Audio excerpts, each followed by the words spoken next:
Okey, tuan-puan, kenapa kita buat seminar macam ni, tuan-puan?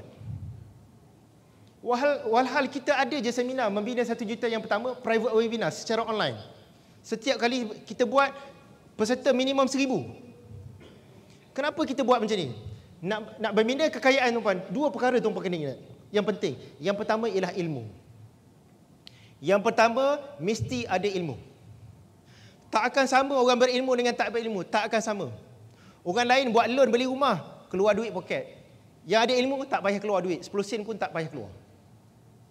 Sebab ilmu. Yang kedua, circle dengan siapa tuan-puan berkawan rapat. Itu sangat penting. Dengan siapa tuan-puan berkawan rapat penting. Tuan-puan tahu tak? Kita adalah produk kepada persekitaran kita.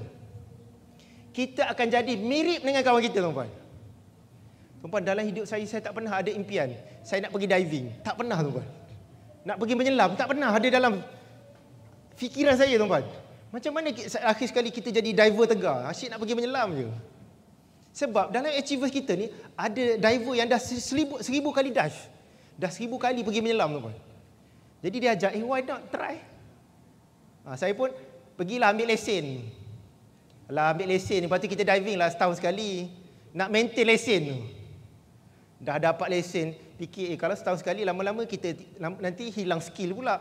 Pergilah 2-3 bulan sekali. Dah lama, best lah kalau boleh nak pergi diving tiap-tiap bulan. Sebab apa? Dengan siapa kita berkawan rapat. Hari ni tuan-puan, circle yang tuan-puan jumpa ni sangat penting.